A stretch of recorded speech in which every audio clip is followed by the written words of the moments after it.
Cliff Reservation, and I'm supervisor of Red Cuff workers. We have Green Thumb, we have CETA, Titles 2, 6, Work Experience, Titles 1, we have Title 3 through Great Lakes, and seated on my left is Alex Roy, who is a Green Thumb worker for Park and Maintenance. On my right is Ben Topping, who is a Title 2 worker out of CETA SEP. And next to him is Edward Roy, who is a Green Thumb worker also for Park and Maintenance. Next to him is Marilyn Charette for Title 3 Housekeeper Aide, helping the elderly. Seated next is Mary Livingston, who is Title 10 Secretary. And Caroline Nawago is next. She's also Green Thumb. She's a helper with arts and crafts and maintenance.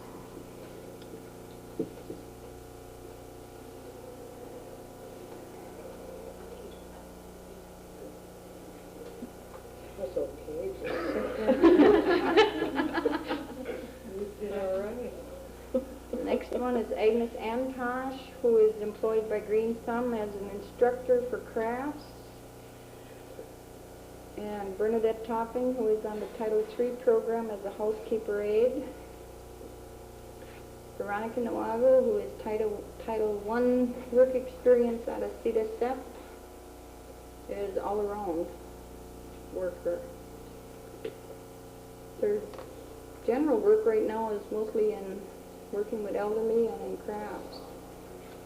There's a lot of crafts that's being displayed out in the exhibit area, and Agnes was putting up some stuff. Could she talk about what she was putting up? Those are refrigerator trims that we had, we call them the NYC Girl Neighborhood Youth Park. Yeah. They help during the winter and up until 2 weeks ago, about 2 weeks ago. We have been making beadwork and arts and crafts foam refrigerator trims. And we are going to do other things this winter, like making blankets and different crafts and cleanings we're talking about.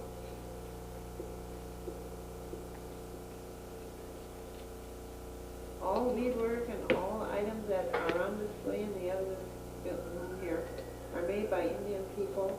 The only things that are not made here are the baskets. They're made by Indians from another tribe. Winnebago. Winnebago Indians. That's all I can say.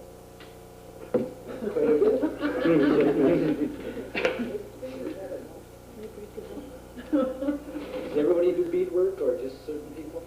No, all the girls do it, and all of the ladies that are on the Green Thumb. Not the men. Men don't do it. The only part the men do are the sorting of beads, or like on the God's eyes, the newer God's eyes that we have, the twirly kind there, they've been putting together for us, the sticks and stuff. But the men are mostly in line with making picture frames or signs. They help out in the campground too. They help in the campground. And that's about it. You had a bigger staff this summer? You had the kids here? Yeah, we had 60, wait a minute, we must have 60 some kids here through a youth work experience. And they worked all over the reservation, in the elderly homes, helping, cutting grass in the park, cemetery, getting that in shape, cleaning of the church and the office buildings, and at the elderly feeding, wherever they're needed. Is Duck a good supervisor? Mm-hmm. All right. I had to have my coffee. I'm sitting here, why don't you wait till I left? Get an honest opinion. That's not fair, Walt. Yes, he is. You want to take that old West coffee and go in it?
Not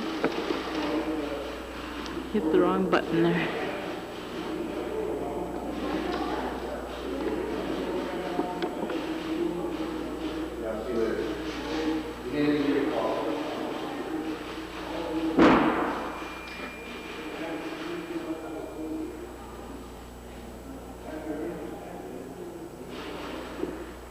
Okay, let's do the canoe. Oh, and I can't do the canoe.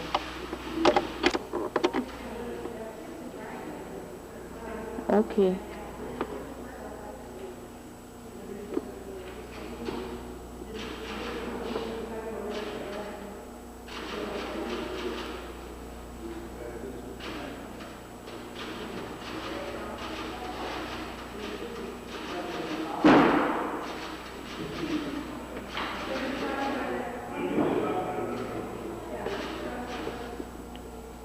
And right back along the top rim.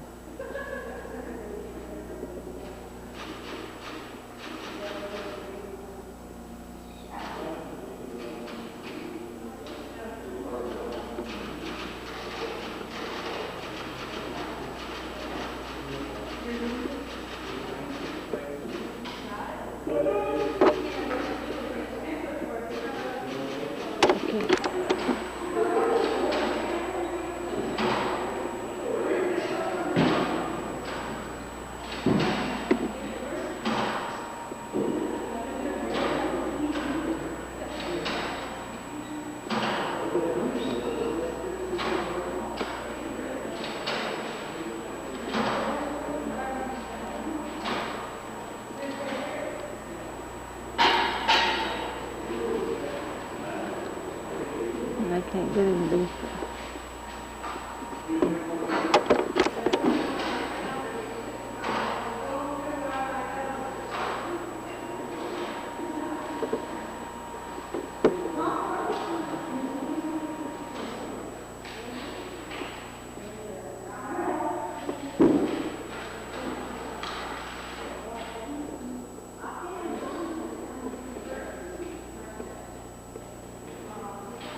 thought you were chewing gum.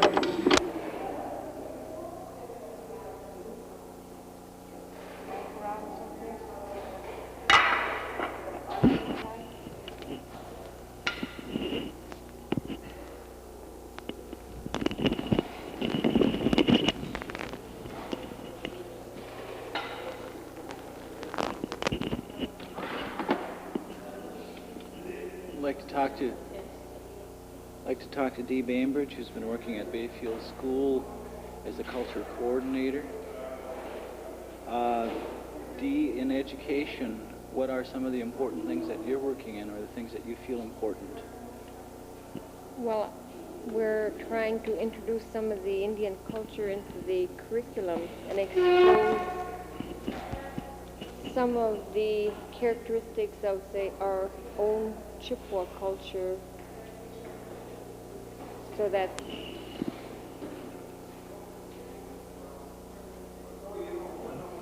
We're talking now to Dee Bainbridge. Dee is a member of the Red Cliff Band.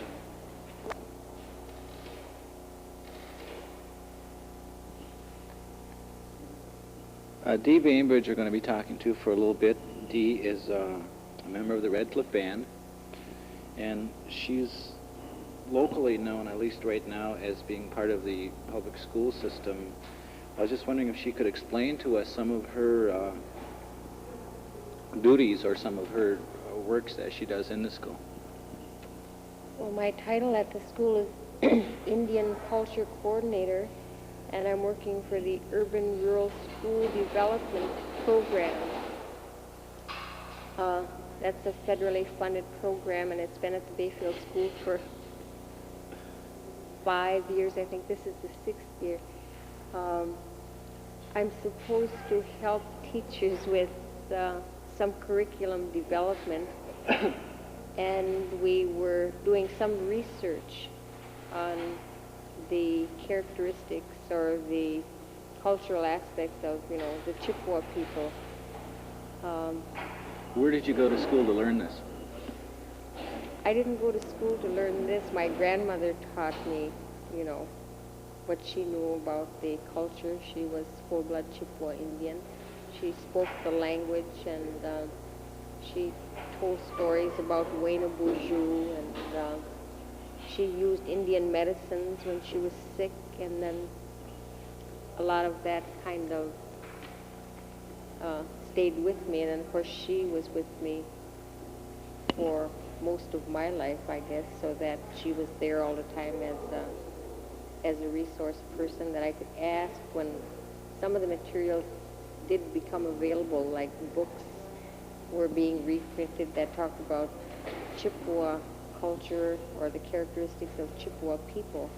And when I would read something, if I had any doubts, I always had my grandmother, to check with, is this so? Have you ever heard this legend about Wayna Boozhoo? And, most times she was familiar with all of this culture that was just being introduced more or less in book fashion, because it's oral tradition for Chippewa to retain their history and culture. Grandma's not around any longer. No, she's not.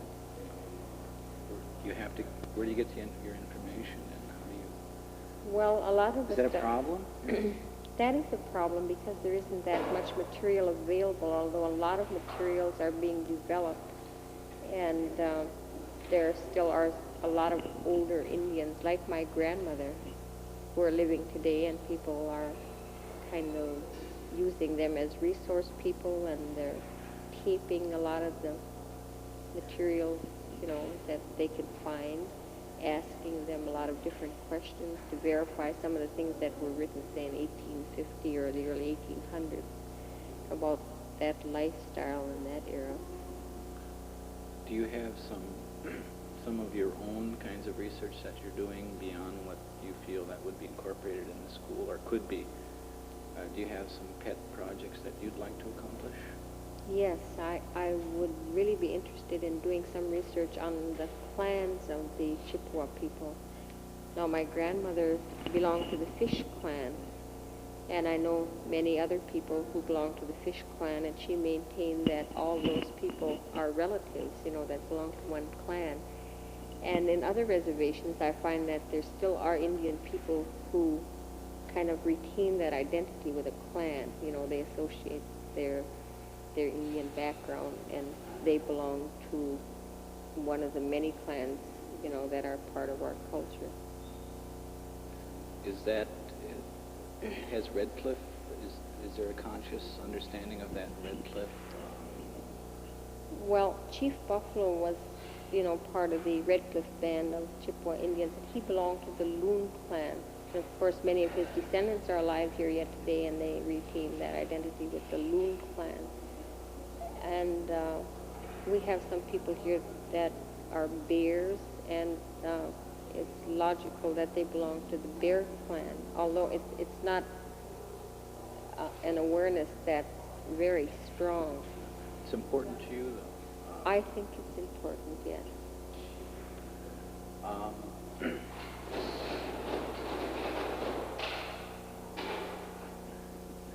Some of the things that are important today, or some of the things that could be important today, have been lost because of the old people haven't been able to pass down that tradition. Is that part of what you're doing in school, to record, to write history, rewrite history?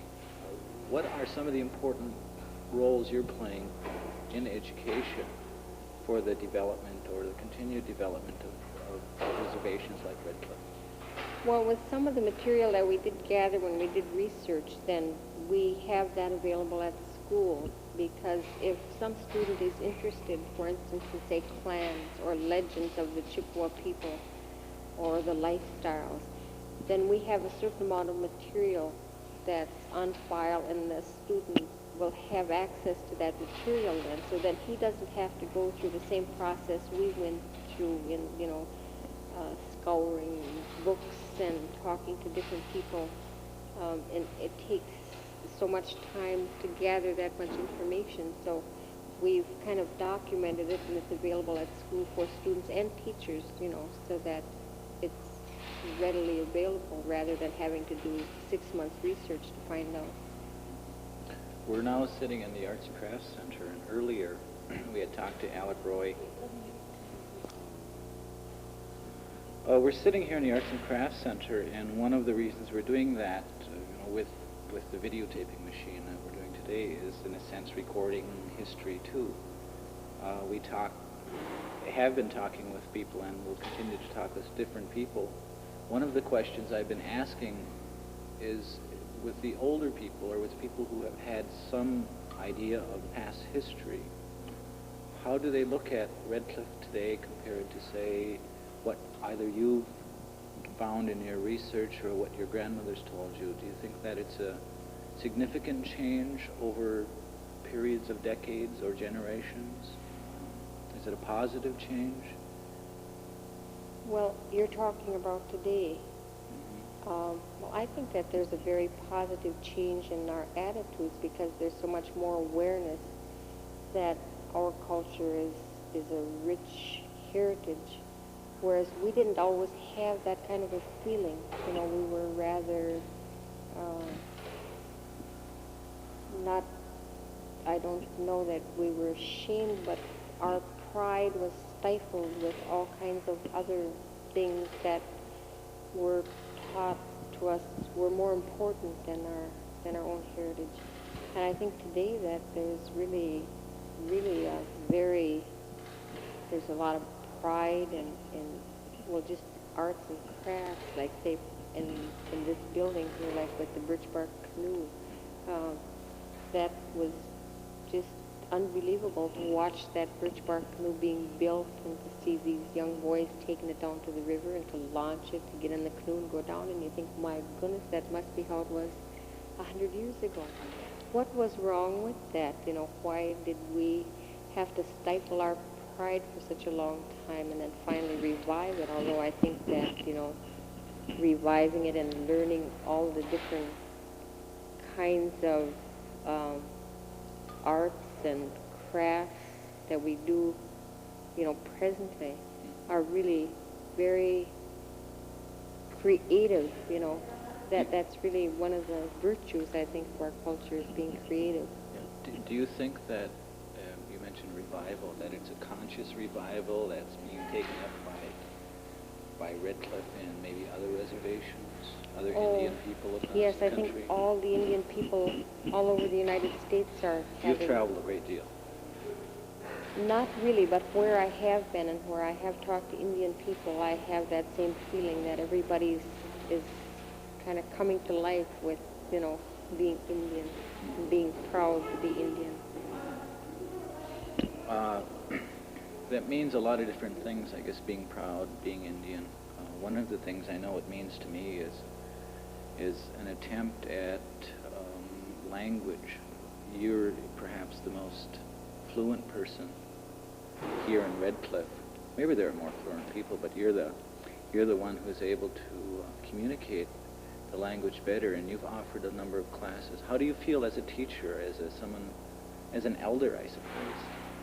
Well, you're very enthused if you find someone, you know, that is learning or that is at least interested or trying, you know, because then when that person can speak some of the words, then you can communicate in a special way. It's very special, you know. If I could sit here and tell you this in Indian and we could speak Chippewa rather than speaking English, that would be phenomenal, you know, as far as I'm concerned, because our language is not lost, really. Many people maintain that it's lost, but it's not. It's being retained.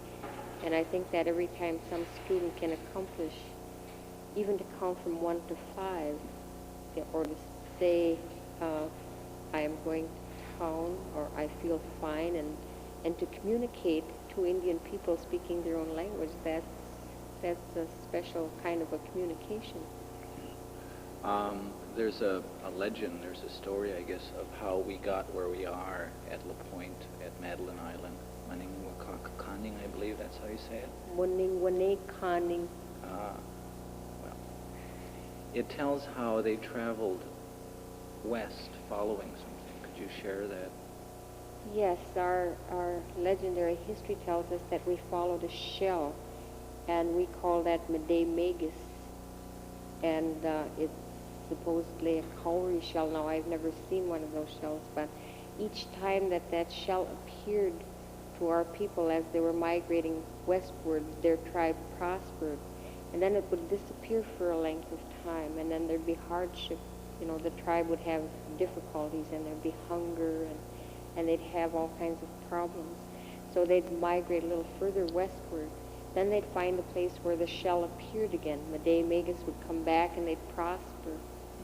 And that went on for a period of 200 years. And finally we landed on Madeline Island, which we call Muningwanekaning. And that is supposedly where our tribe had the center of its activities for many years. Do legends end, or is there a possible extension of maybe the light reappearing? There's been a time of darkness or some kind of disfavor. Yes. Well, from how things are going for Indian people today, now I don't know what. Evidently, Mede Magus is something symbolic, and I don't know. I would say that today Indian people actually are prospering because they have pride, and we have retained.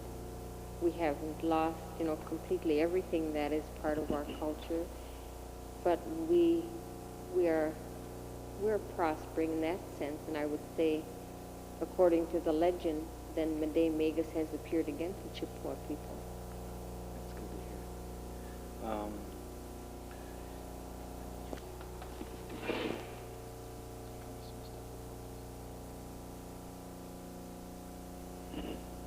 Some of the things that I guess should be recorded too are things probably that you're researching now and are going to document in some form or fashion. But I'd like you to share with us, if you can now, a little bit about legends. Winnebuju, interesting characters. I know him. I don't know him very well. Seems you know him a little bit better. Well, I could tell you this. This is one of the first legends that my grandmother taught me. And of course she repeated it many times before I could repeat it back to her, and she was very proud then, when I finally learned. This is a story about Wainabuju and the birds, and this is how it goes now. Gitchimewijagiwe. A long time ago, they say, Wainabuju gi kido. Wainabuju said, Wichini mi ding nongum. There will be a big dance tonight. Gakina beneshig de bijawadoma. All the birds will come here. Gakina owiya de minwendaguzi. Everybody will have a good time. Gakina awiya anoj inweak. Everybody sing different, sound different. Eniguk nimin. Dance hard. Migai kidot Wainabuju. That's what Wainabuju said. E kido dash Wainabuju, and Wainabuju said, Gawin dash awiya de wabisin. But nobody will be able to see. Gakina awiya de bazingwabi. Everybody will be blindfolded. Midash giwe gajichigewad. So that's what they did. Nimiwad, bazingwabiwad, dancing blindfolded. How, ikido Wainabuju, enigok nimin. Come on, said Wainabuju, dance hard. Enaguk nagamun, sing hard. O audash beishig beneshi. So one of those birds, inendam anindinaj webakoma. He thought, what's going on here? Mama kajigo Wainabuju ishichiged. It's strange what Wainabuju is saying. Midash giwe gimuj. So then they say secretly, Ogi wabman gajichiged Wainabuju. He watched to see what Wainabuju was doing. Minikigo debenad, Ogi debenad, tunksh, gishki gwebenad, paganadoma. As many as he could grab, they say he grabbed, broke their neck, and he threw them on the side. Chibi bagedoao. He hollered loud, this one. Haya, Wainabuju is sigonan. Wainabuju is killing us. Midash giwe gakinawiya zegizi. So they say everybody got scared. Gakinawiya zagizi batod. Everybody ran out.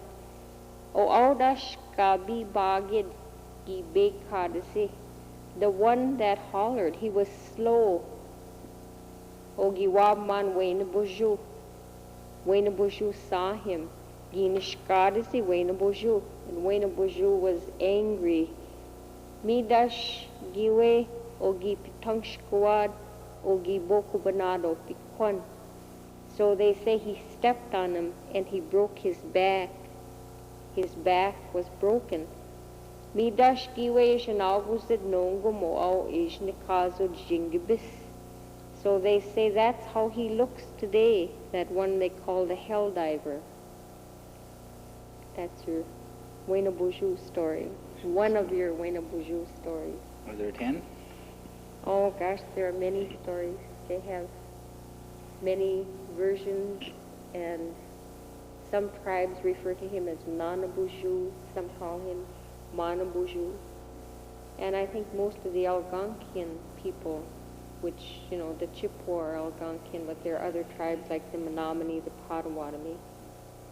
They also have their versions of Wainabuju stories, but they have maybe a synonymous name that, is not Wainabuju, but it may be Nanabuju, Manabuju, or something similar, but there may be variations.